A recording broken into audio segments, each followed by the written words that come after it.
Hey folks, this is Vince with Dad's Gaming Addiction, and today we're going to take a very brief look at Star Trek Attack Wing. This time around we'll be looking at and I'm going to have to look at this, I.R.W. Gath'thong. And I actually had to look that up. Now, I've seen the episode Balance of Terror hundreds of times. This is, for those of you that aren't familiar with it, this is a Romulan bird of prey from the original series. Basically, in the episode Balance of Terror, it attacked several Federation outposts along the neutral zone border, and Kirk had to go and play cat and mouse with it to try and destroy it. Good episode, highly recommend it. But anyway, getting back to this expansion focuses on this ship. Once again, I'm not going to go over any sort of strategies or anything like that. This is more of an instructional video to go over the cards in the mini to see if it might be something that might interest you and something that you might want to pick up. Alright, now here's everything minus all of your standard tokens. Once again, I don't cover or show all of the tokens that come with the expansions like these just because they tend to repeat themselves. Just keep in the back of your mind that the tokens that come with expansions like these do usually complement the ship class in question. Speaking of which, this is the miniature that came with the game. Just like with the USS Enterprise expansion, I found the miniature to be relatively small. I mean, I do appreciate the fact that they have the bird painted underneath, but again, let me just pull these out here. This was from the Enterprise, USS Enterprise expansion, and this was from the I.R.W. expansion. As you can see, there is a huge difference here between the scale. This is a D7 class ship, and the D7 and the Enterprise should be roughly the same. What I've done to combat this problem, I have micro machines from way back in the day, and all I've done is I've taken my Romulan bird of prey model like so, and it had a hole in it already. There were stands that came with these micro machine packages, and I guess I threw them away as a kid, but there were holes there already. I just took the peg and super glued one inside that hole. It's not a perfect fit, but with the super glue it's pretty steady there. So I'm going to be using this in my videos in place of this. And here's a quick look at the cover for the base. Again, it's two-sided. One is the actual ship, while the other one is just your standard Romulan bird of prey. Has the stats on the side, and the firing arcs are pretty standard. It's just your forward firing cone here. As far as the maneuver dial is concerned, let's go ahead and bring this back to, there we go, the first one. It can make a slight left or a slight right at 1, or go straight at 1. Those are all green maneuvers. Further up, we have a hard left or hard right at 2, hard left or slight right at 2. Those are all white maneuvers. And then going straight at 2 is a green maneuver. On to the 3s, a hard left or hard right at 3. That's a white maneuver. Same with the slight left or slight right at 3. Going straight at 3 is also a white maneuver. It can go straight at 4. And it can actually make a quote-unquote K-turn or a come-about maneuver at 3, so that's pretty cool.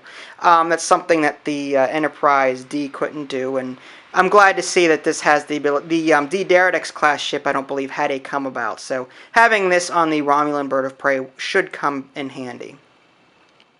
Now, like the USS Enterprise and the I.R.W. Expansions, this one also comes with a scenario. It basically mimics the Balance of Terror from the original series. One player will play one and one only Federation ship, while the Romulan also plays one and one only Federation ship. I believe it's a 40-point game. Let me just look. 45-point game.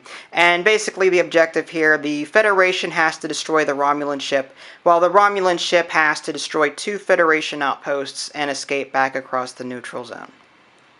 A quick look at the reference card. Again, I already went over the maneuver dial, but as you can see, the reference card will help you out in a pinch. And again, I like the fact that these have this game has reference cards where the Star Wars game does not. That's one thing I do like about Star Trek Attack Wing that I don't like about the Star Wars X-Wing Miniatures game. Now, the I.R.W. Gath'thong is a Romulan bird of prey. Attack 2, Agility 2, Hull 3, Shields 2. It can do evasive maneuvers, target lock. It can do a cloak action or a sensor echo action. Has all of these upgrades. The special ability: when initiating an attack while cloaked, you may fire plasma torpedoes without needing a target lock. That's pretty big. That has a point cost of 18. Your other ship is just your standard Romulan starship, Romulan bird of prey. Same stats for the most part, except the shields are 1 instead of 2, and there's less upgrades here, and this has a point cost of 16. Onto your captain cards, you've got the Romulan Commander, again from the same episode, Balance of Terror, the same antagonist that played in that episode, and this is the same actor that eventually played Sarek. As an action, during the combat phase this round, your ship attacks before every other ship. Place an auxiliary power token beside your ship. Captain skill of 7 and an upgrade cost of 5. You've also got a standard Romulan captain here. This is, I believe, the Romulan commander from, I believe it was the Enterprise incident where Kirk had to fake that he was crazy in the beginning of the episode. He took the Enterprise into the neutral zone in a crazy attempt and a secret mission to try and steal a Romulan cloaking device. This is just a standard Romulan captain, though. Captain skill of 1 and 0 points to equip this to your ship.